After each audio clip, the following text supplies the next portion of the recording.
साथ जो गो सेवक बंधु हैं और जो कार्यकर्ता बंधु हैं जिन्होंने यहाँ तन मन और धन से रह करके सहयोग किया है। किसी बड़े आयोजन के लिए 3 वस्तुओं का होना बड़ा आवश्यक है, एक जन बल, एक तन बल और एक धन बल। पहले धन बल तो सब लोग, कोई एक व्यक्ति सामर्थ्यवान होगा तो वो एकत्रित कर लेगा, जिसके पास अधिक धन होगा वो आयोजन करा सकता है, लेकिन जनबल भी चाहिए होगा। जब तक श्रोता नहीं होंगे तो वक्ता अकेले बैठ कर किसको सुनाएगा कथा।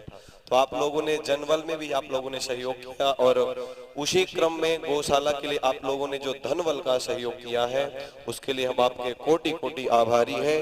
आप सभी लोग उन दानदाताओं के लिए जोरदार तालियां और करतल ध्वनि करें।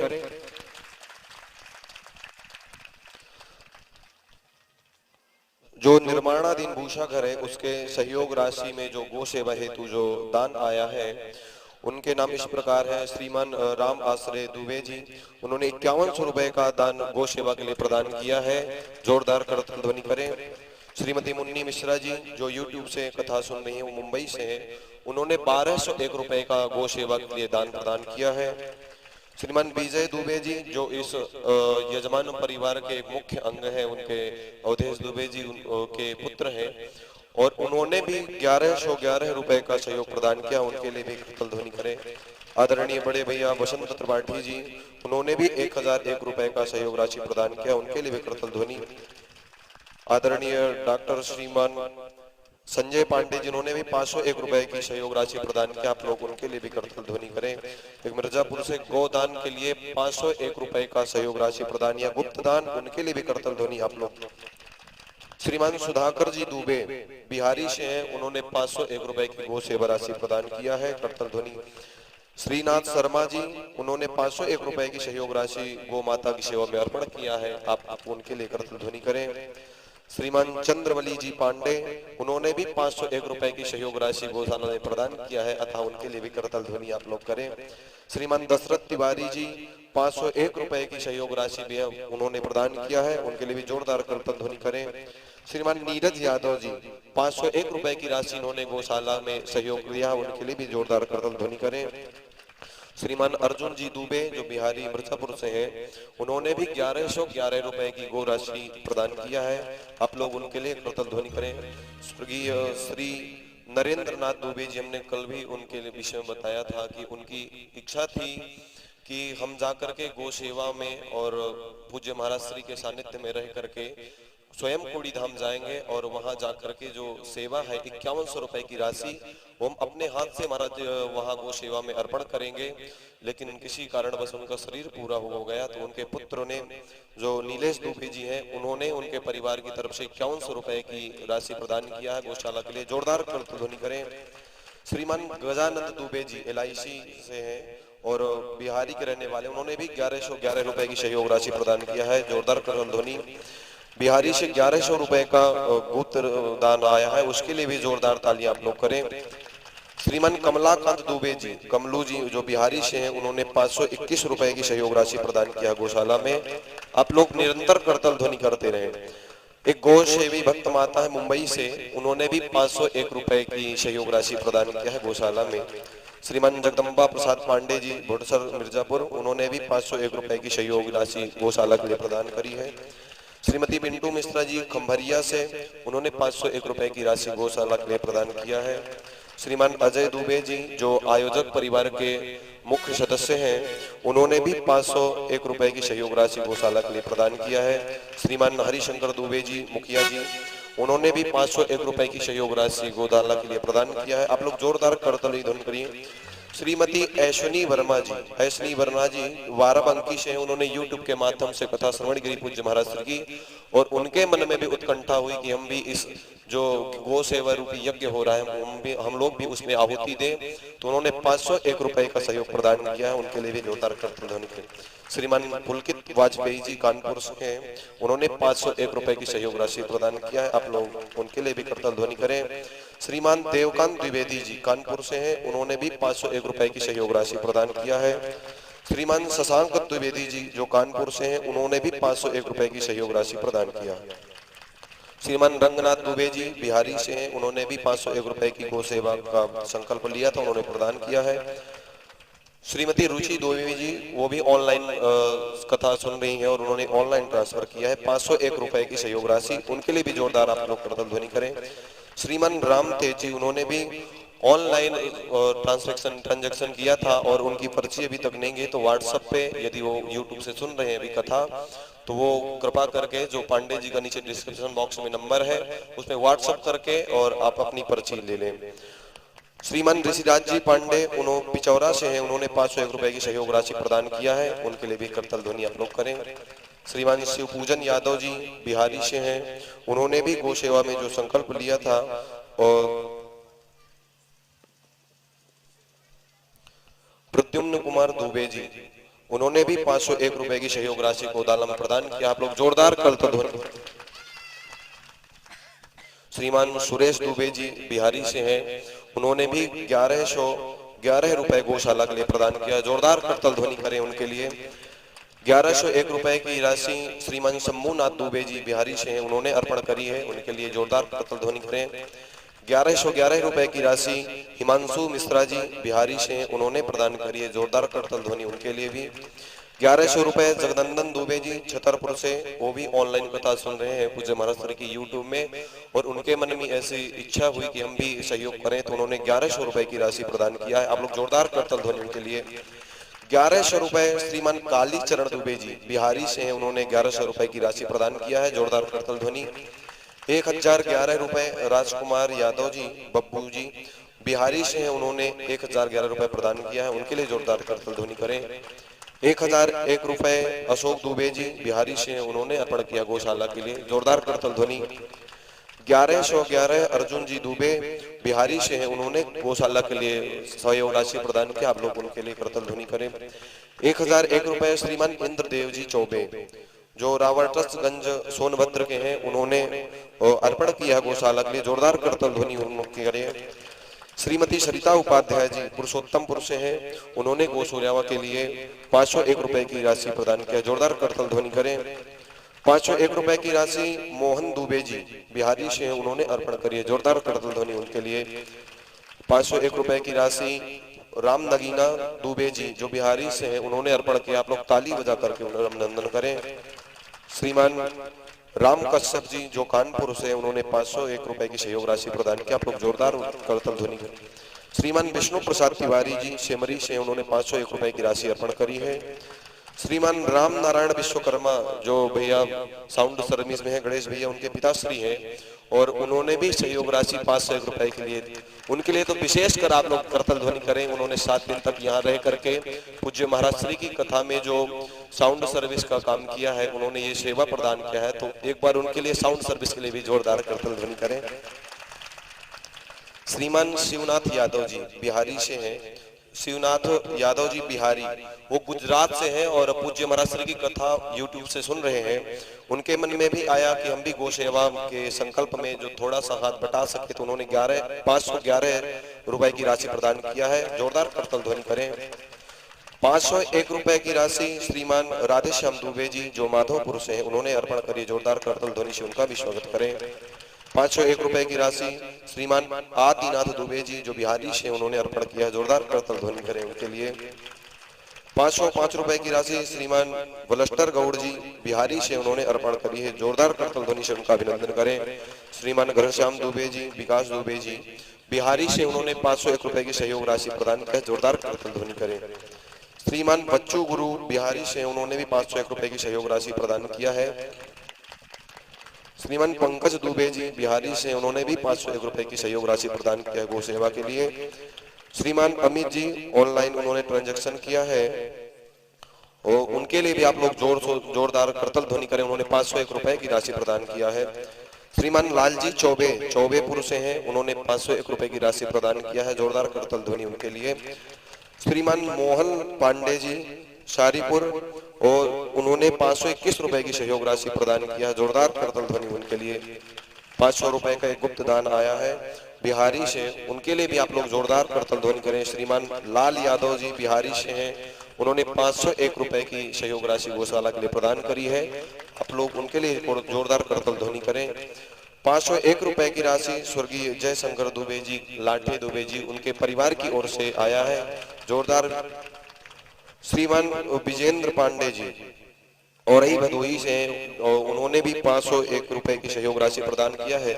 जोरदार करतल ध्वनि से अभी अभी 500 रुपए के गुप्त दान राशि आई है। हम सभी से प्रार्थना करते हैं कि जिन लोगों के नाम नहीं बोले गए हो, आपको ऐसा लगता है कि हमको अपना नाम बुलवाना है, तो पांडे जी के पास आकर के आप लोग संपर्क करें और आपकी रसीद तथा नाम पांडे जी के पास अंकित करा देवें, ताकि आपका नाम सहजता पूर्वक बोला जा सके। और हम विनम्र निवेदन फिर करते हैं कि आप लोगों ने जो तन मन और धन से सहयोग राशि प्रदान किया है, वो ऐसे संत महापुरुष के जिन्होंने संत महापुरुष ने ऐसी जगह पर जन्म लिया, मां भगवती भागीरथी के तट पर, ऐसा कोई विलक्षण गांव और ग्रामवासी कर सकते हैं। तो आप सभी लोग उन गांव वासियों के लिए जोरदार करतल ध्वनि का सहयोग करें। अभी जो बंधु अपना नाम ये लिखवाना चाहते हो और राशि प्रदान करना चाहते हो गौशाला के लिए, तो वो लोग सहजता पूर्वक आकर के पांडे जी के पास अपना नाम अंकित करावें और राशि प्रदान करें। और अभी कुछ नाम अनाउंस करने हैं, तो अभी जो स्वागत समारोह है, कुछ जो अतिथिगण है, जो गणमान्य लोग हैं, उनका और भंडारा कल विशेष ध्यान दीजिए। आप लोग आप स्वयं आवे अपने परिवार बंधु बांधवों सहित। कल भंडारा का आयोजन है, श्रीमद् भागवत भागीरथी 7 दिन तक जो हम लोगों ने श्रवण किया, उसका प्रसाद वितरण है कल। और हवन सुबह प्रातः काल 6 बजे से 7 बजे के मध्य में प्रारंभ हो जाएगा। तो आप लोग कोशिश करिएगा कि सभी लोग 6-7 बजे यहाँ उपलब्ध हो जाए प्रातः काल, ताकि उसके बाद विसर्जन और भंडारा इत्यादि का भी कार्यक्रम है, तो उसमें हम लोग बिल्कुल निर्विघ्नता पूर्वक उसको शाम तक पूरा सिद्ध कर देंगे। और अभी कुछ राशि और आई है जिनका नाम अभी उच्चारण किया जाएगा। उसके पहले जो गणमान्य लोग हैं जिन्होंने यहाँ रह करके तन से सेवा करी है, धन से सेवा करी है, और जो आयोजक परिवार के मुख्य सदस्य हैं, उन लोगों से हम एक एक करके नाम बोल करके उनसे आग्रह करेंगे वो पूज्य महाराज श्री के पास मंच पे आवें और जो महाराज जी दुपट्टा अर्पण करके उनका सम्मान करेंगे, उस सम्मान को स्वीकार करें। जो मुख्य आयोजक परिवार है दुबे परिवार, उसके जो जड़ का काम है वो अवधेश दुबे जी है। तो सर्वप्रथम जोरदार करतल ध्वनि के साथ हम उनका अभिनंदन करते हैं मंच पर पूज्य महाराज श्री से दुपट्टा अर्पण लेकर के, और अपनी गौरव गाथा को और बढ़ावे। अशोक जी दुबे वो भी कृपा करके मंच पर आवे और पूज्य महाराज श्री के द्वारा अंग वस्त्र की भेंट स्वीकार करें। अशोक जी दुबे, श्रीमान विजय दुबे जी आप भी कृपा करके मंच पर आवे और अंग वस्त्र लेकर के पूज्य महाराज श्री के द्वारा जो आशीर्वाद भेंट प्रदान की जा रही है उसको स्वीकार करें। प्रद्युम्न जी दुबे आप भी कृपा करके मंच पर पधारें और एक एक करके आते जाएं। पूज्य महाराज श्री के द्वारा जो अंग वस्त्र का आशीर्वाद प्राप्त होता जा रहा है वो एक एक करके वापस मंच से उतरते जाएंगे।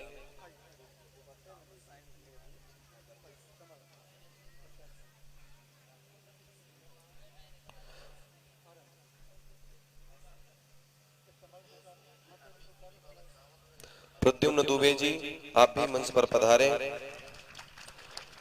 आदरणीय बड़े भैया श्रीमान अजय दुबे जी वो भी कृपा करके मंच पर पधारे और पूज्य महाराज श्री से जो अंग वस्त्र का आशीर्वाद प्राप्त हो रहा है तो आप भी उसको धारण करें।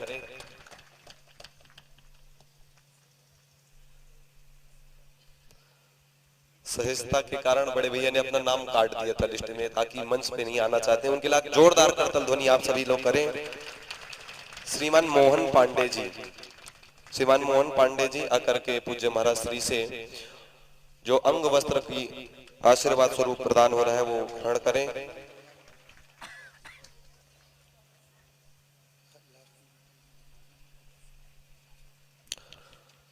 डॉक्टर संजय पांडे जी आप सभी निवेदन है कि आकर के मंच में पूज्य महाराज श्री द्वारा जो अंग वस्त्र का वितरण आशीर्वाद स्वरूप रहा है उसको आकर के स्वीकार करें। नीतीश, श्रीमान नीतीश पांडे जी वो भी आकर के मंच में पूज्य महाराज श्री द्वारा अंग वस्त्र स्वीकार करें।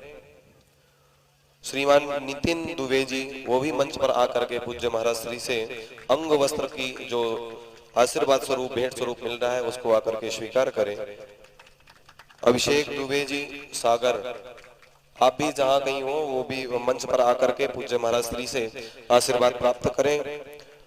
अभय पांडे जी, आप भी जहां कहीं भी हो तो आकर के मंच में पूज्य महाराज श्री द्वारा आशीर्वाद प्राप्त करें। अंश पांडे, आप भी आकर के मंच में पूज्य महाराज श्री के द्वारा आशीर्वाद जो स्वरूप अंग वस्त्र प्रदान हो रहा है उसको स्वीकार करें। श्रीमान महेश शुक्ला जी, आप भी मंच पर आवे और पूज्य महाराज श्री के द्वारा जो प्रसाद वितरण का कार्यक्रम चल रहा है उसको स्वीकार करें। श्रीमान मुन्ना चौबे जी मंच पर आवे और पूज्य महाराज श्री द्वारा जो अंग वस्त्र का प्रसाद मिल रहा है उसको स्वीकार करें। ऋषु पांडे जी, आप भी मंच पर पधारें। श्रीमान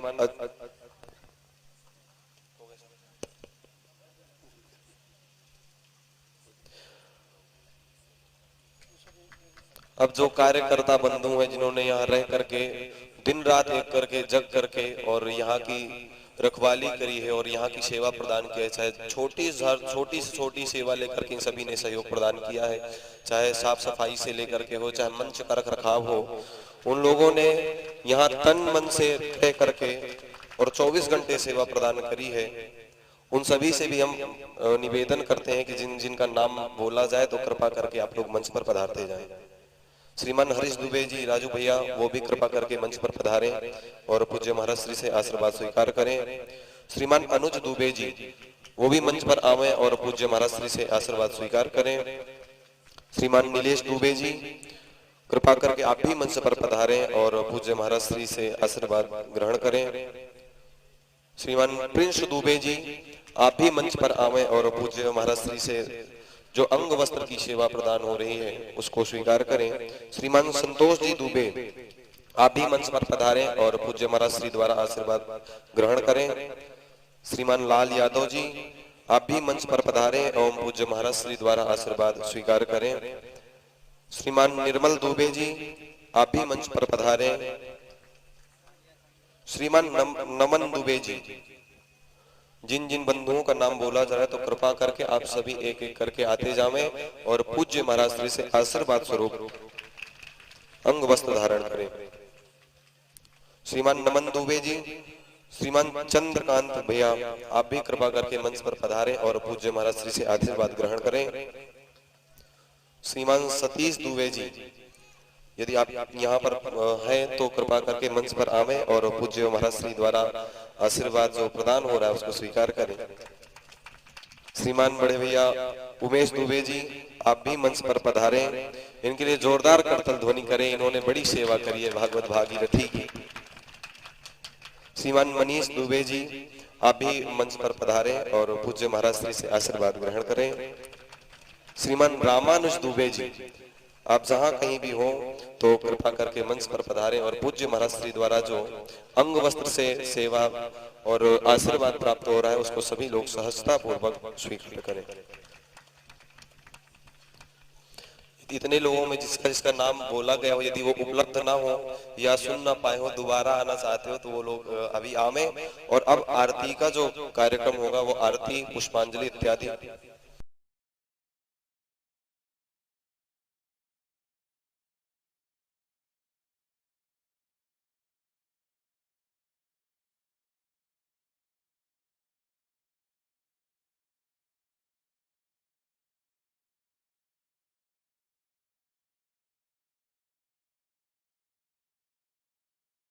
कथा को सफल बनाए रखने की कृपा किया है। चाहे गणेश जी से लेकर के भगवान नारायण तक उन सभी देवताओं का आवाहन हुआ था। कल उनका यज्ञ होगा, हवनात्मक यज्ञ। तो आप सभी लोग जो बंधु बांधव उस यज्ञ में हवन में सम्मिलित होना चाहते हो तो वो 6 और 7 बजे के मध्य में प्रारंभ होने वाले हवन में आप सभी लोग आ सकते हैं और भागीदार बन सकते हैं। हवन के बाद विसर्जन का कार्यक्रम है। जो कलश आप लोगों ने यहाँ से ले जाकर के वहां भरे थे माँ भगवती भागीरथी के तट पर, उनको पुनः सिर पे धारण करना है और विसर्जन का कार्यक्रम, तत्पश्चात भोजन प्रसाद भंडारा का कार्यक्रम होगा। तो आप सभी लोग सादर आमंत्रित हैं। कल प्रातः 6 बजे से कार्यक्रम प्रारंभ होगा, तो सभी लोग प्रातः 6 बजे से यहाँ पधारें। अब हम समस्त जो मुख्य यजमान परिवार है अवधेश जी दुबे और उनके पुत्र पौत्रादि उन सभी से प्रार्थना करते हैं कि जाकर आकर के और श्रीमद् भागवत महापुराण की पुराण पुरुषोत्तम भगवान की दिव्य मंगलमयी आरती करें। आप सभी लोग अपने स्थान पर खड़े हो जाएं।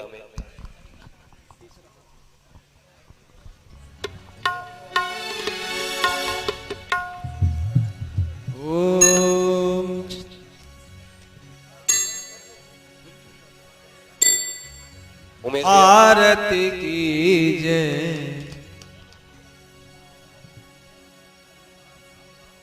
आरती कीजे राधावर की आरती कीजे राधावर की सहित संत सुर सीतावर की सहित संत सुर सीतावर की भरत लखन रिपुसूदन भाई भरत लखन रिपुसूदन भाई हनुमत कौशल्या सुखदाई हनुमत कौशल्या सुखदाई सकल मातु दशरथ नर राई सकल मातु दशरथ नर राई पावनी सरयू अवध नगर की पावनी सरयू अवध नगर की आरती कीजय राधावर की आरती कीजय राधावर की सहित संत सुर सीतावर की सहित संत सुर सीतावर की चित्रकूट अति प्रिय वृंदावन चित्रकूट अति प्रिय वृंदावन बरसाना मिथिला गोवर्धन बरसाना मिथिला गोवर्धन नंद गाँव गोकुल श्री मधुवन नंद गाँव गोकुल श्री मधुवन संकर्षण श्री उद्धव नर की संकर्षण श्री उद्धव नर की आरती कीजय राधावर की आरती कीजय राधावर की सहित संत सुर सीतावर की सहित संत सुर सीतावर की बाल सखा अति प्रिय माधव के बाल सखा अति प्रिय माधव के दिनकर चंद्र नयन श्री हरि के दिनकर चंद्र नयन श्री हरि के पुरजन परिजन नंद बाबा के पुरजन परिजन नंद बाबा के ललिता दिक राधा सखियों की ललिता दिक राधा सखियों की आरती कीजय राधावर की आरती कीजय राधावर की सहित संत सुर सीतावर की सहित संत सुर सीतावर की सकल पुराण वेद सब सुंदर सकल पुराण वेद सब सुंदर दुर्गा शिव तीरथ अरु मंदिर दुर्गा शिव तीरथ अरु मंदिर मंदिर गंगादिक सरिता गिरि मंदिर गंगादिक सरिता और मंदिर रामायण गीता गिरिधर की रामायण गीता गिरिधर की आरती की जय राधावर की आरती की जय राधावर की सहित संत सुर सीतावर की सहित संत सुर सीतावर की आरती करत दास अरुदेवा आरती करत दास अरुदेवा हो स्वीकार हमारी सेवा हो स्वीकार हमारी सेवा पार करहूँ प्रभु अब यही खेवा पार करहूँ प्रभु अब यही खेवा सकल संत सुर श्री गुरुवर की सकल संत सुर श्री गुरुवर की आरती की जय राधावर की आरती की जय राधावर की सहित संत सुर सीतावर की कर्पूर गौरम करुणावतारम संसार सारम भुजगेन्द्रहार सदा वसन्तं हृदयारविन्दे भवं भवानी सहितं नमामि त्वमेव माता पिता त्वमेव त्वमेव बन्धुः सखा त्वमेव त्वमेव विद्या द्रविणं त्वमेव त्वमेव सर्वं मम देवदेव त्वमेव सर्वं मम देवदेव त्वमेव सर्वं मम देवदेव